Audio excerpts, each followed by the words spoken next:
جیسے last Sunday تم مجھے چکر دے گئے تھے۔ وہ اپنی بات پر خود ہی زور سے ہنسی۔ چکر والی بات غلط ہے، تم جانتی ہو۔ میں ان کے ٹوکنے پر وہ فوراً بولی، اوہ کم آن راضی، ڈونٹ بی سیریس، میں مذاق کر رہی تھی۔ بہت اچھی طرح جانتی ہوں میں تمہیں، very strong and very cruel, ظالم۔ انہوں نے احتجاجاً دیکھا تو وہ ہنستے ہوئے بولی، کیوں ظالم نہیں ہو؟ اپنے آپ پر بھی ظلم کر رہے ہو اور دوسرے لوگوں کا تو شمار ہی نہیں، ان میں کہیں تم تو شامل نہیں ہو۔ انہوں نے خود کو جوابی کارروائی کے لیے تیار کیا تھا اور وہ بے ساختہ بولی، میں تو سہر فہرست ہوں۔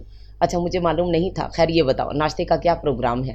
انہوں نے موضوع بدل دیا، تمہارے ساتھ کروں گی، اوکے میں پہلے شاور لے لوں، تم چاہو تو اتنی دیر ماما کے پاس بیٹھ سکتی ہو۔ وہ اٹھ کھڑے ہوئے، پھر خیال آنے پر کہنے لگے، ماما کے پاس رضا ہے، وہ لڑکی کچھ بے وقوف سی ہے، تم اس سے زیادہ بات نہیں کرنا، کنفیوز ہو جاتی ہے کون، کہاں سے آئی ہے؟ وہ ان کے ساتھ چلتے ہوئے پوچھنے لگی، پاپا کی ایک عزیزہ تھی، ان کی بھتیجی ہے، میں ماما کی تنہائی شیئر کرنے کے لیے اسے یہاں لے آیا۔ شیری نہیں ہے نا؟ اس کے جانے سے ماما بہت اداس ہو رہی تھیں۔ انہوں نے اگر اس کی حقیقت نہیں بتائی تھی تو اس میں سراسر اپنی پوزیشن آکورڈ ہونے کا خیال تھا، اور یہ بھی غنیمت تھا کہ اس نے مزید نہیں کریدا، بلکہ شیری کے ذکر پر اس کا دھیان ادھر چلا گیا تھا۔ ارے ہاں، شیری کی تم شادی کیوں نہیں کر دیتے تاکہ گھر میں ٹک کر رہے؟ اسی شرط پر جانے دیا ہے میں نے اسے، اب آئے گا تو پہلا کام یہی کریں گے، کوئی اچھی لڑکی ہو تو بتانا۔ انہوں نے اپنے کمرے کے سامنے رک کر کہا تو وہ کندھے اچکا کر بولی، کیا بات ہے، لڑکی سے کہہ رہے ہو لڑکی بتانا؟ سوری۔ وہ جلدی سے اپنے کمرے میں داخل ہوئے، دروازہ بند کر لیا، پھر بھی اس کے ہنسنے کی آواز صاف سنائی دے رہی تھی، جس سے وہ اپنے آپ میں خجل سے ہونے لگے، حالانکہ جانتے بھی تھے کہ وہ مذاق کر رہی ہے، اور ایک اینی ہی تھی جو ان سے خاصی فرینک تھی، ورنہ دوسری لڑکیاں انہیں پسند کرنے کے باوجود بات کرتے ہوئے ڈرتی تھیں، گو کہ ان کے چہرے اور لہجے میں کرختگی نہیں تھی، لیکن ایسی متانت جس نے ان کی شخصیت کو خاصا باروب بنا دیا تھا کہ مقابل دیکھتے ہی مرعوب ہونے کے ساتھ کچھ خائف سا بھی ہو جاتا تھا۔ اور اینی یوں خائف نہیں ہوتی تھی کہ وہ ان کے کالج کے زمانے کی دوست تھی، گو کہ ان سے 3 سال جونیئر تھی، لیکن اس زمانے میں کالج یونین ہوا کرتی تھی جس کے وہ پریزیڈنٹ اور اینی جوائنٹ سیکرٹری منتخب ہوئی تھی۔ یوں ساتھ کام کرنے سے ان کی دوستی ہوئی تھی۔ اس کے بعد کالج سے نکلتے ہی وہ ہائر اسٹڈیز کے لیے امریکہ چلے گئے، اور یہ اتفاق تھا کہ جب ان کی واپسی میں 1 سال رہ گیا تھا تب اینی نے ہارورڈ یونیورسٹی میں ایڈمیشن لیا۔ یوں دیار غیر میں ہم وطن دوست کے ساتھ ان کا بہت اچھا وقت گزرا،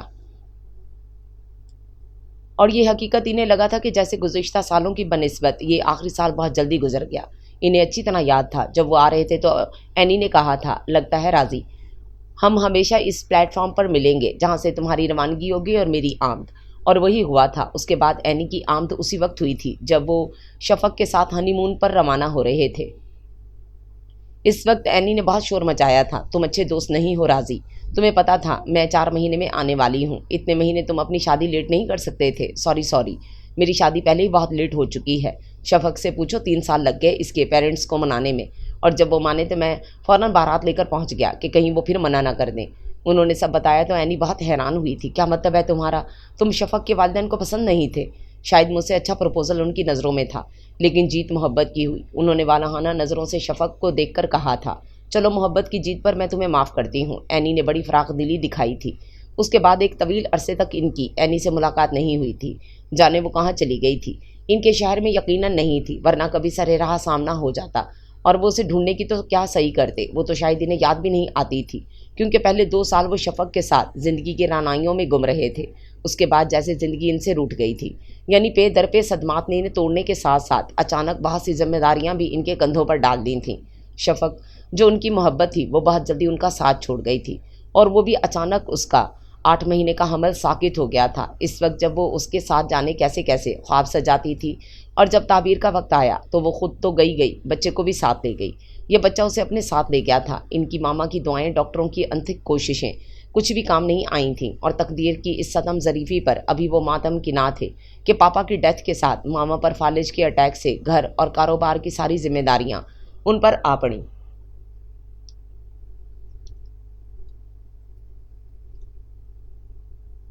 شیری ان سے 8 سال چھوٹا تھا، اور خود ان کی نظروں میں ابھی وہ بچہ تھا۔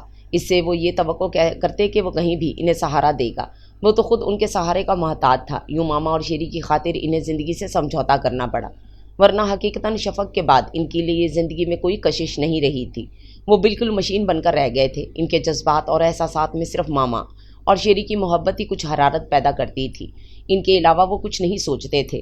اس لیے اس بار جب اینی کی آمد ہوئی تو اسے دیکھ کر ہی جیسے وہ انہیں یاد آئی تھی، اور جب اسے اس عرصے میں گزرنے والے ثانیوں کا پتہ چلا تو اس نے پہلے سے زیادہ شور مچایا تھا۔ تم بہت برے ہو، بہت کھٹور ہو راضی، کم سے کم مجھے اطلاع تو کرتے، میں شفق اور پاپا کو واپس نہیں لا سکتی تھی، لیکن تمہارے دکھ تو شیئر کر سکتی تھی، یا تم نے مجھے اس قابل ہی نہیں سمجھا؟ نہیں نہیں، یہ بات نہیں ہے، مجھے تمہارا خیال آیا تھا، لیکن پھر میں نے سوچا تم اپنے شوہر اور بچوں کے ساتھ مصروف ہوگی۔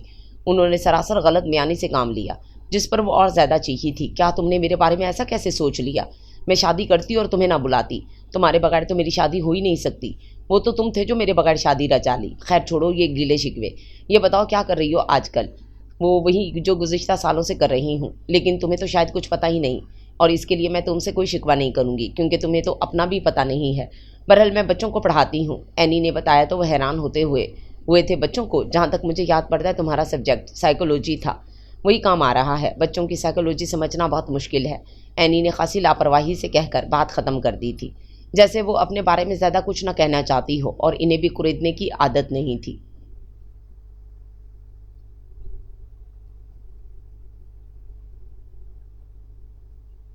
اس سے یہ تک نہیں پوچھا تھا کہ اس نے اب تک شادی کیوں نہیں کی۔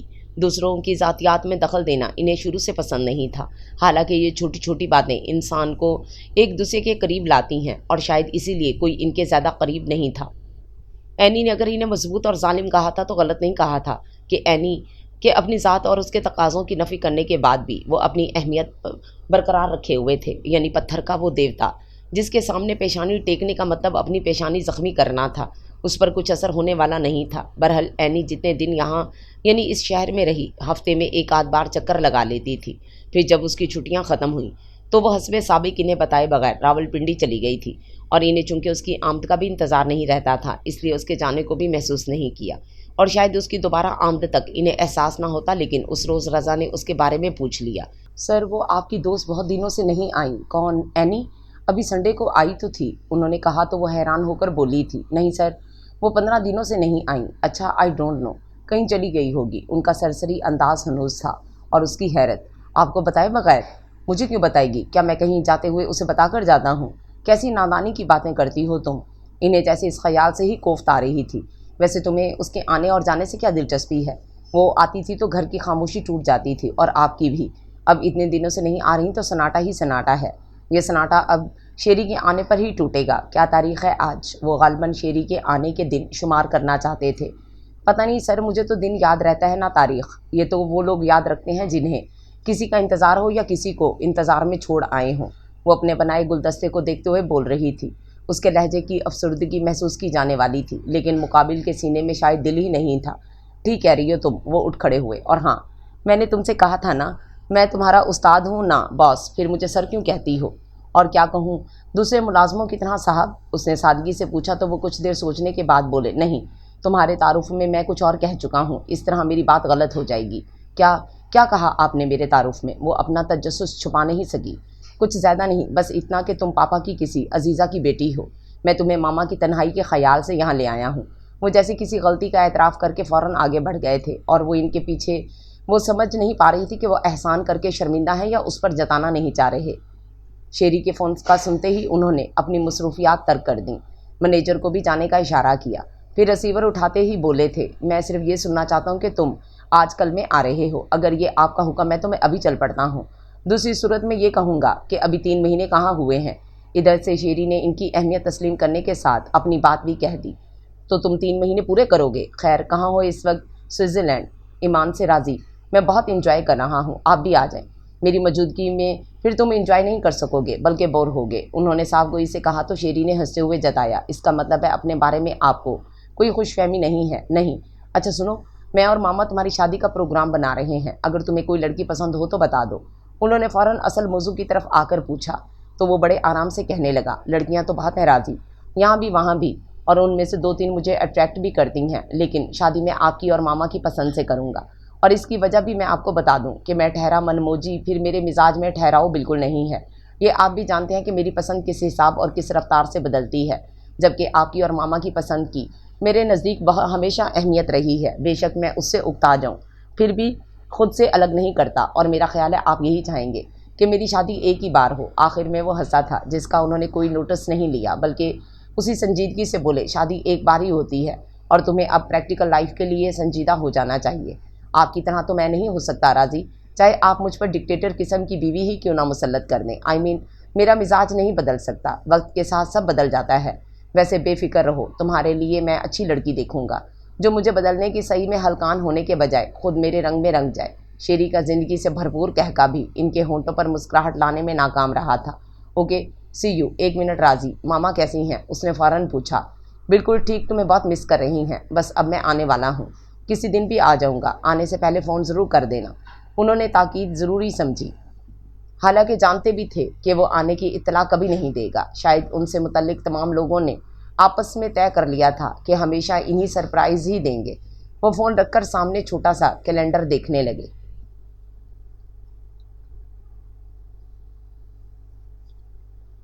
پھر ایک تاریخ پر سرخ مارکر سے دائرہ بنایا، جیسے انہیں یقین ہو کہ شیری اسی تاریخ کو آئے گا. اس کے بعد وہ بڑی سنجیدگی سے ان تمام فیملیز کو سوچنے لگے جن کے ساتھ ان کے اچھے قریبی مراسم تھے، تاکہ انہیں میں شیری کے لیے لڑکی دیکھ سکیں. شیری نے بھی اپنے بارے میں جو کچھ کہا تھا وہ اس سے زیادہ اسے جانتے تھے، اور اسی حساب سے انہوں نے بہت پہلے سوچ لیا تھا کہ اس کے لیے وہ ایسی لڑکی منتخب کریں گے جو بہت سمجھداری سے اسے ہینڈل کر سکے.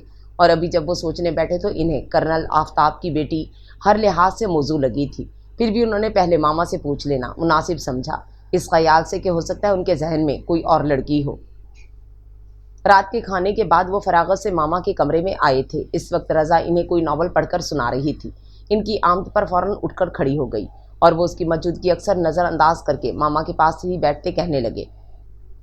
مجھے آپ سے شیری کے متعلق بات کرنی ہے. شیری آ رہا ہے؟ ماما نے خوش ہو کر پوچھا. آنے والا ہے کچھ دنوں میں، اور میں نے آپ سے کہا تھا کہ وہ آئے گا تو اس کی شادی کر دیں گے. آپ نے اس بارے میں کچھ سوچا ہے؟ کوئی لڑکی؟ وہ پوری توجہ سے ماما کو دیکھ رہے تھے جو ان کی بات سنتے ہی سوچ میں پڑ گئی تھی. پھر کتنی دیر بعد انہیں دیکھ کر بولی. شیری کی شادی اور تمہاری؟ میری نہیں ماما، صرف شیری کی بات کریں. اگر ماما کی جگہ کوئی اور ہوتا تو وہ سختی سے ٹوک دیتے، اور ماما کی بھی ایسی حالت کے پیش نظر انہیں ضبط کرنا پڑا تھا. تم بتاؤ. ماما کو فوری طور پر کوئی لڑکی یاد نہیں آئی، اور انہوں نے بھی بتانے میں دیر نہیں کی. کرنل آفتاب کی بیٹی، کیا نام ہے اس کا؟ قدسیہ. اگر آپ کو پسند ہو تو میں کل رات کے کھانے پر کرنل صاحب اور ان کی مسز کو بلا لیتا ہوں. ماما نے قدسیہ کو سوچنے کے بعد اسبات میں سر ہلایا تھا. گو کہ جانا تو تمہیں چاہیے، لیکن ان کی ایک لمحے کی خاموشی بہت کچھ کہہ گئی تھی. میرا خیال ہے وہ ہماری مجبوری سمجھ کر اس بات کو مائنڈ نہیں کریں گے. کرنل صاحب بہت اچھے انسان ہیں، اور قدسیہ بھی اچھی لڑکی ہے. شیری پسند کر لے گا اسے؟ ماما نے پوچھا، جیسے انہیں خدشہ ہو کہ کہیں وہ آ کر منع نہ کر دے.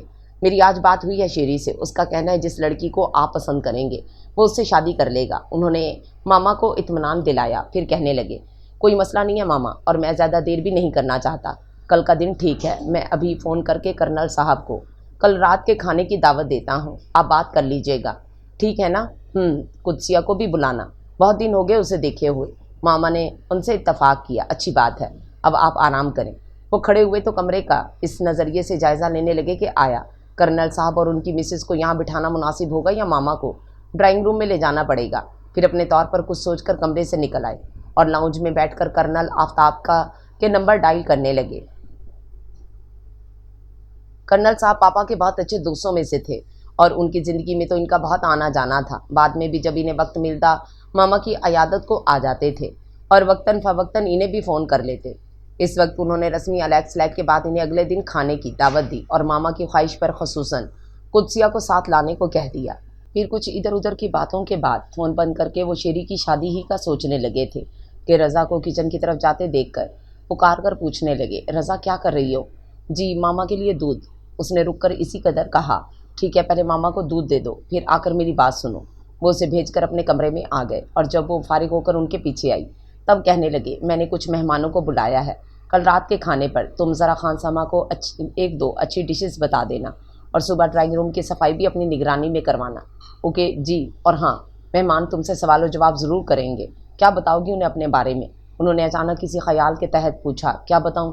الٹا ان سے پوچھنے لگی وہی جو میں نے. نہیں، میرا خیال ہے تمہیں ان کے سامنے آنا ہی نہیں چاہیے.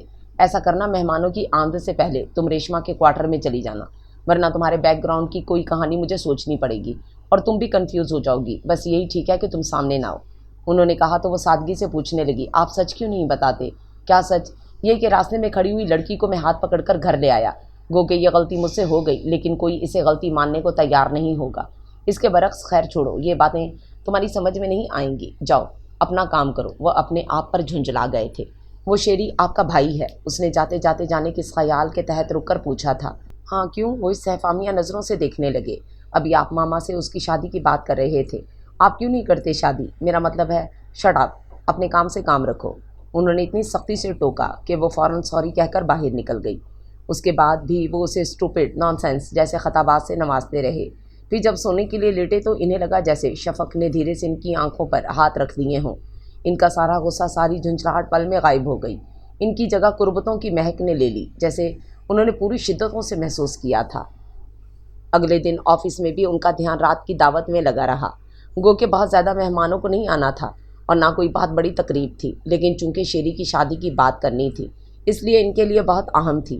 حالانکہ انہیں یہ یقین بھی تھا کہ کرنل صاحب منع نہیں کریں گے، کیونکہ قدسیہ ان کی اکلوتی بیٹی نہیں تھی، اس سے بڑی 2 بیٹیوں کی وہ شادی کر چکے تھے، اور ان دامادوں کی نسبت شیری ہر لحاظ سے اچھا تھا۔ اس کے باوجود انہیں محسوس ہو رہا تھا کہ انہیں کرنل صاحب کو شیری کی طرف سے باقاعدہ مطمئن کرنا پڑے گا، کیونکہ اس کی سیلانی طبیعت سے وہ بھی واقف تھے اور 1-2 بار کہہ بھی چکے تھے کہ انہیں شیری کو بزنس میں اپنے ساتھ ساتھ رکھنا چاہیے تھا کہ وہ اپنی ذمہ داری کو سمجھے اور ان کا ہاتھ بٹائے، اور یہ تو وہ خود بھی چاہتے تھے، لیکن اس کے ساتھ اسے ڈھیل بھی دے دیے ہوئے تھے، اس خیال سے کیا ایسا خود ہی سمجھ جائے گا۔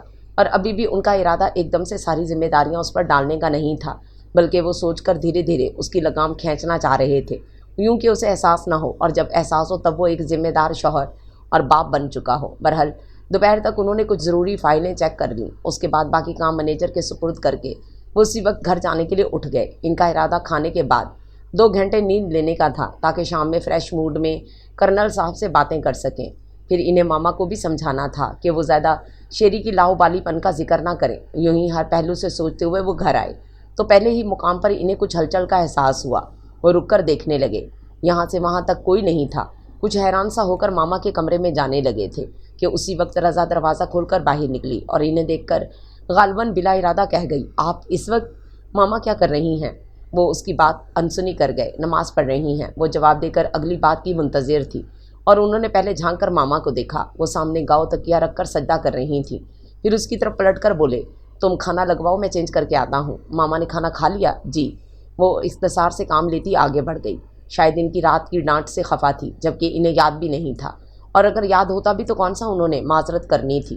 ان کے نزدیک تو جیسے ان کا ہر عمل جائز تھا۔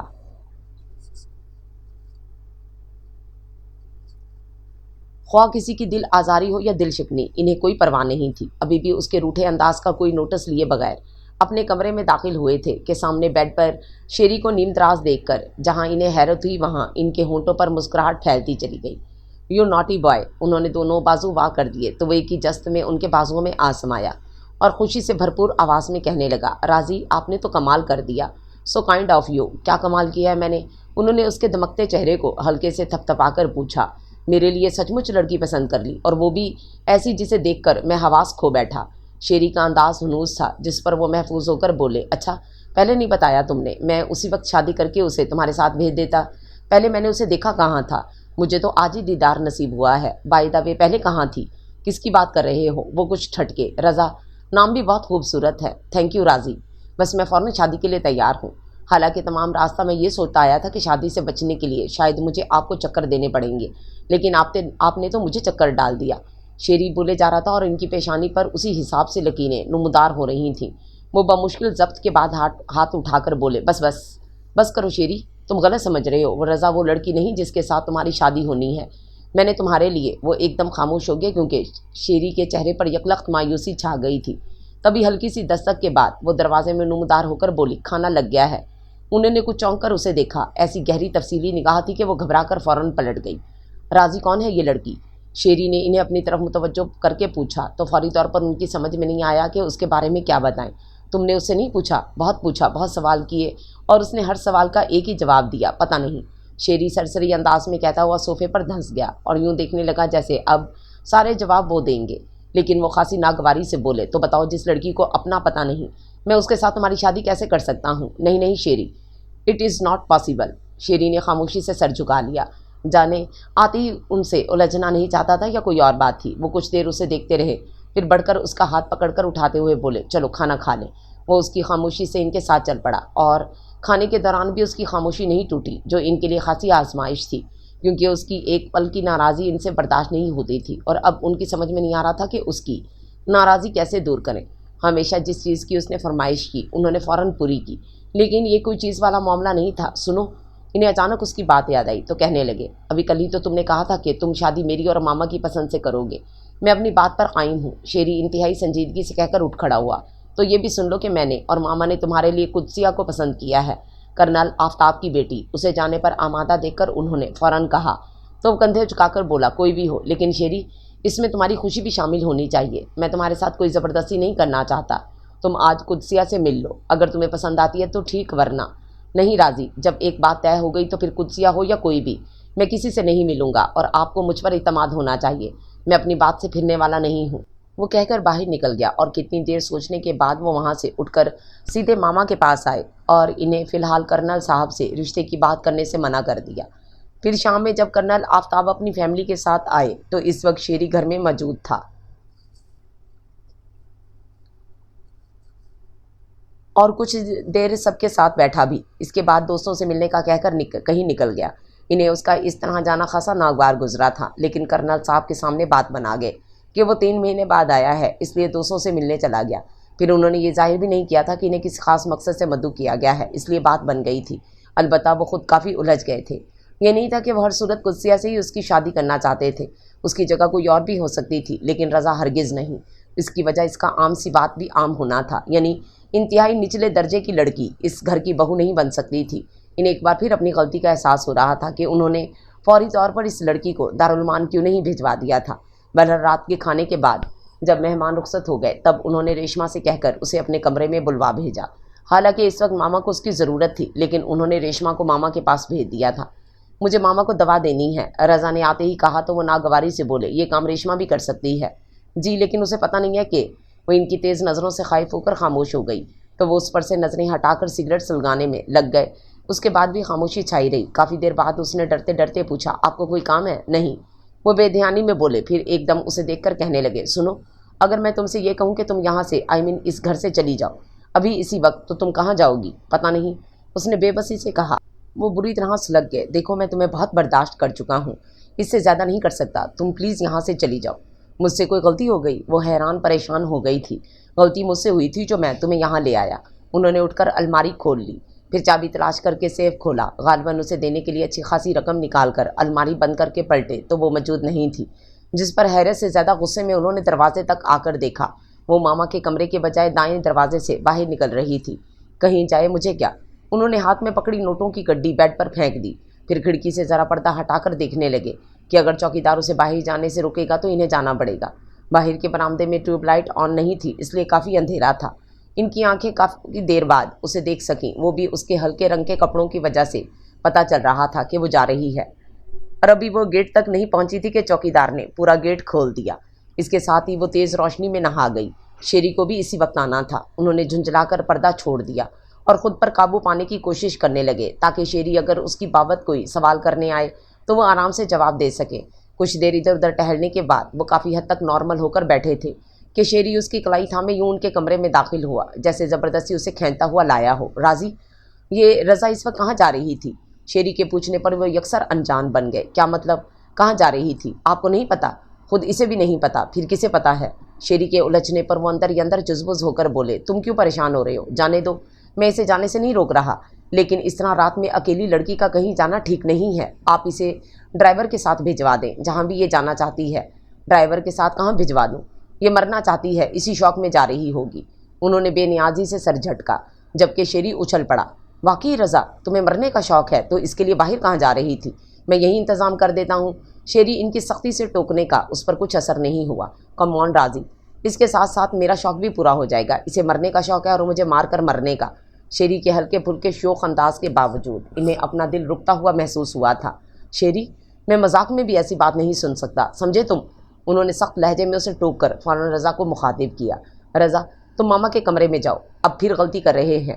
وہ منمنائی، ہاں، اور اس کا خمیازہ تم بھگتو گی، جاؤ۔ انہوں نے کہا تو وہ کچھ نہ سمجھنے والے انداز میں انہیں دیکھتی ہوئی چلی گئی۔ اس کے بعد وہ بے دھیانی میں شیری کو دیکھنے لگے۔ غالباً ان کا ذہن کچھ اور سوچنے میں مصروف تھا۔ راضی، شیری صوفے پر آرام سے بیٹھتے ہوئے کہنے لگا، کوئی الجھن ہے تو مجھ سے کہیے، شاید میں آپ کی کچھ مدد کر سکوں۔ بے شک آپ مجھے کسی قابل نہیں سمجھتے، لیکن فضول بکواس نہیں کرو۔ وہ اسے ٹوک کر بیٹھے تو کہنے لگے، ٹھیک کہا تھا رضا نے، اس سے شادی کرنے والا پاگل ہی ہو سکتا ہے، اور یہ کہ وہ کسی پاگل سے شادی نہیں کرے گی۔ اب بتاؤ اسے کیسے آمادہ کیا جائے؟ پہلے یہ بتائیں پاگل کون ہے، میں یا آپ؟ حالانکہ شیری نے آپ کہنے سے پہلے زبان دانتوں میں دبا لی تھی، اور دیکھنے کے باوجود وہ فوراً بولے تھے، جا کر سو جاؤ، رضا سے میں خود بات کروں گا۔ کیا بات؟ یہی کہ تم زیادہ نہیں، بس تھوڑے سے پاگل ہو، اور اس سے شادی کے بعد تو بالکل ٹھیک ہو جاؤ گے۔ انہوں نے زیر لب مسکراہٹ کے ساتھ کہا تو وہ ایک دم خوش ہو گیا، ویسے ہی جیسے ہمیشہ اپنی بات منوا کر ہوتا تھا۔ تھینک یو راضی، یو آر گریٹ۔ کل تک رضا ایک عام سی لڑکی تھی، اور اب شیری کی بیوی بن کر انہوں نے اسے بہت اہم بنا دیا تھا، اور خود بھی اس کی اہمیت تسلیم کرتے ہوئے پہلے مقام پر ہی شیری کو وارن کر رہے تھے۔ ایک بات سن لو شیری، رضا میری اور ماما کی پسند ہے، تم اس کے ساتھ کوئی زیادتی نہیں کرو گے۔ آپ کی پسند؟ لیکن آپ نے تو نہیں، وہ محض تمہیں جانچنا مقصود تھا، جو میں نے خود سے یا کسی اور کا نام لیا، ورنہ رضا کو ہم پہلے ہی تمہارے لیے پسند کر چکے تھے۔ بے شک رضا سے پوچھ لینا، تمہارے آنے سے پہلے ہی میں اسے تم سے شادی پر آمادہ کر چکا تھا۔ انہوں نے شیری کو باور کروایا تھا، گو کہ اس میں صداقت نہیں تھی، لیکن یہ ان کی خود پسندی تھی کہ جو چیز ان کی ذات یا ان کے خاندان سے منسوب ہو جائے، وہ نہ صرف ان کے لیے اہم ہو جاتی تھی بلکہ اس کی اہمیت ہر ایک سے تسلیم کرواتے تھے۔ اور رضا کو ایک تو انہوں نے پہلے ہی روز سمجھا دیا تھا کہ وہ اپنی کہانی کسی اور کو سنانے کی حماقت نہ کرے، پھر جب اس سے شیری سے شادی کی بات کر رہے تھے تب مزید سمجھا دیا تھا۔ یہی ساری باتیں جو انہوں نے شیری کو باور کروائی تھیں کہ وہ کوئی عام سی لڑکی نہیں ہے، نہ ہی خود چل کر یہاں آئی ہے، بلکہ اعظام راضی بہت اصرار سے اسے اپنے ساتھ لے کر آیا ہے، وغیرہ وغیرہ۔ بہرحال ہمیشہ کی طرح شیری کی پسند اسے سونپ کر وہ اپنی اہمیت بھی جتا گئے تھے، اور یہاں ان کا مقصد شیری پر کچھ دباؤ ڈالنا تھا تاکہ وہ سنجیدہ ہو کر اپنی ذمہ داریوں کا احساس کرے، جو کہ فوری طور پر تو ممکن نظر نہیں آ رہا تھا، کیونکہ شادی کے تیسرے دن وہ رضا کے ساتھ ہنی مون پر نکل گیا تھا، اور ان دونوں کے جانے سے گھر پہلے سے بھی زیادہ ویران لگنے لگا تھا، شاید اس لیے کہ کچھ دن شادی کی رونق رہی تھی، جس کے بعد خاموشی زیادہ محسوس ہو رہی تھی، اور ماما بھی گزشتہ 2-2.5 مہینوں میں رضا سے اتنی مانوس ہو گئی تھی کہ اب ریشما کی ہر بات پر جھنجھلانے لگی تھیں۔ پھر ایک ہفتے بعد ہی شیری اور رضا کی واپسی نے انہیں سچ مچ بہت حیران کر دیا تھا، کیونکہ جاتے ہوئے شیری نے 15 دن کا کہہ کر گئے تھے، اس کے بعد بھی انہیں یقین تھا کہ وہ 1 مہینے سے پہلے نہیں لوٹے گا۔ اس حساب سے اس کی آمد انتہائی غیر متوقع تھی، اور ان کی حیرت بجا تھی۔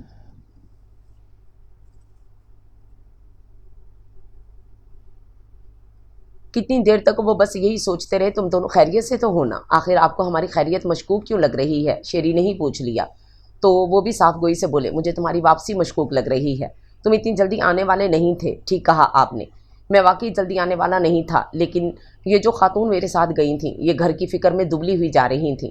ماما اکیلی ہوں گی، ریشما انہیں دوا وقت پر نہیں دیتی ہوگی، پورا ہفتہ میں یہ جملے سن سن کر بور ہو گیا تھا۔ شاید بہت عرصے بعد انہوں نے بے ساختہ کہکا لگایا تھا۔ رضا نے حیران ہو کر انہیں دیکھا، یہ وہی شخص تھا جس کے ہونٹوں پر مسکراہٹ بھی پہلے دستک دے کر آتی تھی۔ آپ ہنس رہی ہیں؟ جبکہ مجھے بہت غصہ آ رہا ہے۔ شیری رضا کو گھڑتا ہوا اٹھ کر اپنے کمرے میں چلا گیا۔ میں کیا کرتی، مجھے ماما کا خیال آ رہا تھا، وہ مسکین سی شکل بنا کر بولی۔ اچھی بات ہے، مجھے خوشی ہوئی، اور شیری بھی خفا نہیں ہے، محض تم پر روب جما رہا ہے، تمہیں اس سے ڈرنا نہیں، میں تمہارے ساتھ ہوں، اور ماما بھی۔ انہوں نے بہت نرم مسکراہٹ کے ساتھ اسے دشتے حیرت میں دھکیل دیا تھا۔ جاؤ اب اپنے ہاتھ سے اچھی سی چائے بنا کر پہلے شیری کو پلاؤ، اس کے بعد مجھے۔ پہلے آپ کو کیوں نہیں؟ اس نے حیرت سے نکل کر پوچھا، تو انہیں شاید فوری جواب نہیں سوجھا۔ جب یہ بات بنا گئے، کیونکہ میرا بھی چائے کا موڈ نہیں ہے، اور شیری کا موڈ بدلنے کے لیے 1 کپ چائے ضروری ہے۔ جاؤ دیر نہیں کرو، ورنہ وہ کہیں نکل جائے گا۔ انہوں نے جس طرح جلدی جانے کا اشارہ کیا، وہ اسی تیزی سے کچن کی طرف بھاگی تھی، اور پھر یہ گھر جو شفق کے جانے سے ویران کھنڈر بن گیا تھا، اس میں ویسی ہی رونق، ویسی ہی خوشیاں لوٹ آئی تھیں۔ وہ لڑکی جسے مرنے کے سوا اور کوئی راستہ نظر نہیں آتا تھا، وہ زندگی سے پیار کرنا سیکھ گئی تھی، اور نہ صرف خود خوش تھی بلکہ سب کو خوش دیکھنا چاہتی تھی۔ کسی وقت انہیں حیرت ہوتی کہ وہ کتنی جلدی اس ماحول میں ڈھل گئی تھی جسے ہمیشہ سے یہیں رہتی آ رہی ہو۔ صبح اٹھتی تو اسی وقت سے اس کی آواز سارے گھر میں گونجنے لگتی تھی، ماما کے کمرے میں جاتے ہوئے، پھر ڈائننگ ہال کی طرف بھاگتے ہوئے وہ ساتھ ساتھ شیری کو پکار کر وقت کا احساس دلاتی تھی، اور جب تک شیری کمرے سے نکل کر لان میں ان کے پاس آ کر نہیں بیٹھتا تھا وہ پکارتی رہتی تھی۔ اس کے بعد ناشتے کی ٹیبل پر دونوں کی خوبصورت نوک جھونک شروع ہو جاتی۔ وہ ان دونوں کے معاملے میں نہیں بولتے تھے، بس سنتے رہتے، البتہ جب دونوں سنجیدہ ہونے لگتے تب ٹوک دیتے، اور بہت نرمی سے دونوں کے درمیان صلح کرا دیتے۔ پھر شام کا سارا وقت ایک ہلچل سی رہتی تھی، کبھی دبی سی ہنسی، کبھی بے ساختہ کہکے جن میں چوڑیوں کی چھنکار بھی شامل ہوتی۔ 3 مہینے ہو گئے تھے، اور اس عرصے میں اس نے شیری کو خاصا پابند کر لیا تھا۔ یعنی صبح وہ ان کے ساتھ آفس جاتا، البتہ واپسی ان سے 1 گھنٹہ پہلے ہوتی تھی، اور اس کے لیے بھی انہوں نے خود اسے اجازت دی تھی، کیونکہ انہیں اکثر بہت دیر ہو جاتی تھی اور آفس سے نکل کر وہ سیدھا گھر ہی جاتا تھا۔ اپنے سارے دوستوں کو اس نے اگر چھوڑا نہیں تھا تو پہلے کی طرح وقت بے وقت ان کی طرف بھاگتا بھی نہیں تھا، اور فی الحال ان کے لیے یہی بہت تھا۔ گوگے بزنس کے معاملات سمجھنے میں شیری ان کے ساتھ تعاون نہیں کر رہا تھا، اس کے باوجود وہ یہ مطمئن تھے کہ جب آفس آنے لگا ہے تو کچھ عرصے میں سنجیدہ بھی ہو جائے گا۔ اس کے لیے انہوں نے اس پر ایک دم سے دباؤ ڈالنا مناسب بھی نہیں سمجھا تھا۔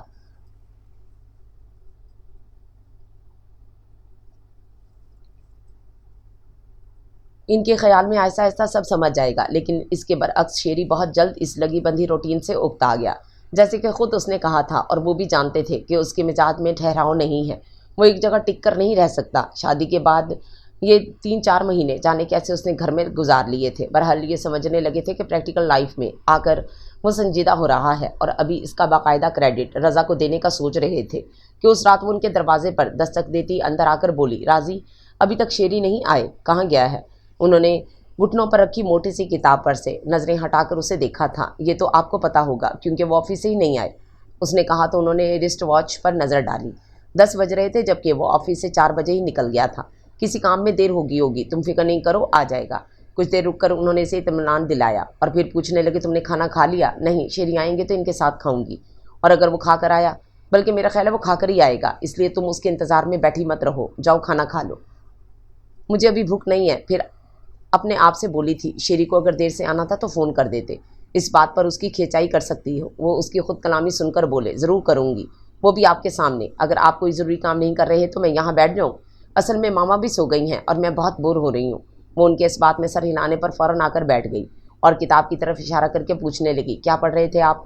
کوئی خاص کتاب نہیں ہے، انہوں نے کتاب بند کر کے ایک طرف رکھ دی تو وہ ہنس پڑی، کیونکہ ان کا انداز ایسا تھا کہ کہیں وہ کتاب مانگ نہ لے، اور وہ اس کے ہنسنے پر کچھ خجل سے ہو گئے تھے۔ آپ میری سمجھ میں نہیں آتے، وہ سادگی سے گویا ہوئی، میں جب بھی آپ کے بارے میں سوچنے لگتی ہوں الجھ جاتی ہوں۔ کیوں؟ وہ کچھ غور سے اسے دیکھنے لگے تھے، کیونکہ اس عرصے میں آپ کے کئی روپ میرے سامنے آئے ہیں۔ پہلے روز آپ مجھے بہت بے رحم اور ظالم لگے تھے، پھر آپ نے ماما کی وجہ سے مجھ پر جو مہربانی کی، اس سے میں آپ کو خود غرض سمجھنے لگی تھی، اور ان باتوں کے ساتھ ساتھ آپ کہیں کہیں بہت نرم اور محبت کرنے والے بھی لگتے تھے۔ وہ بڑے آرام سے ان کی شخصیت کے مختلف پہلوؤں کو ان کے سامنے بیان کر رہی تھی۔ پھر یہ بات بھی میری سمجھ میں نہیں آتی کہ کہاں تو آپ نے مجھے فوراً یہاں سے جانے کو کہہ دیا تھا، پھر شیری کے ساتھ شادی بھی کر دی، اور یہی میں زیادہ الجھ جاتی ہوں کہ آپ نے مجھ پر رحم کھایا، احسان کیا، یا اس میں بھی آپ کی کوئی غرض شامل ہے۔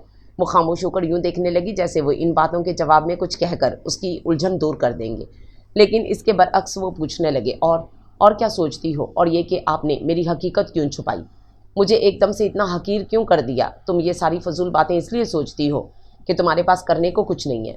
اپنے ذہن کو اگر تم اپنی صلاحیتیں اجاگر کرنے میں استعمال کرو گی تو اس میں کچھ فائدہ بھی ہوگا۔ انہوں نے بڑی خوبصورتی سے خود کو اس کے سوالوں کا جواب دینے سے بچانے کی صحیح کی تھی۔ یہ فضول باتیں تو نہیں ہیں، چلے آپ میری ایک بات کا جواب دے دیں کہ شٹ اپ، جاؤ دیکھو شیری آیا کہ نہیں۔ انہوں نے بات سے پہلے ہی ٹوک دیا، شیری آئیں گے تو یہیں پتہ چل جائے گا، ان کی آمد زور و شور سے ہوتی ہے۔ ویسے اگر آپ مجھے کمرے سے نکالنا چاہ رہے ہیں تو چلی جاتی ہوں، نہیں شیری کے آنے تک بیٹھ سکتی ہو اگر فضول باتیں نہ کرو تو۔ انہوں نے کہا تو وہ کچھ دیر کے لیے خاموش ہو گئی، پھر وہ سنبھل کر پوچھنے لگی، کیا میں آپ کے ساتھ شفق بھابھی کی باتیں کر سکتی ہوں؟ انہوں نے چونک کر اسے دیکھا تو وہ نظریں جھکا کر بولی، مجھے ان کے بارے میں شیری نے بتایا ہے، اصل میں بہت الجھ رہی تھی کہ آپ نے چھوٹے بھائی کی شادی کر دی اور اپنے بارے میں نہیں سوچتے۔ اس پر شیری نے بتایا کہ آپ کی شادی ہوئی تھی اور آپ شفق بھابھی کو بہت چاہتے تھے۔ چاہتا تھا نہیں، چاہتا ہوں، انہوں نے تصحیح کی تو اس بار اس نے چونک کر نظریں اٹھائیں۔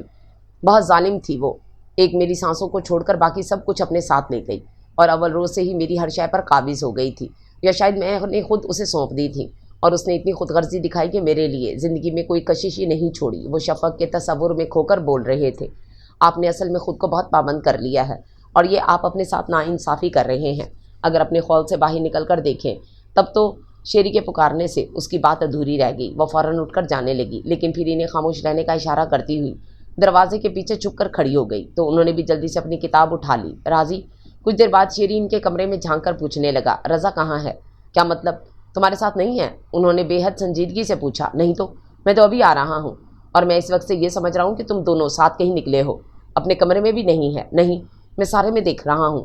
شیری کے لہجے میں تشویش نہیں تھی، البتہ جھنجھلاہٹ تھی کہ کہاں جا سکتی ہے، کہاں جائے گی، ہوگی یہیں کہیں۔ انہوں نے کہا، ساتھ ہی شیری کو اشارہ بھی کر دیا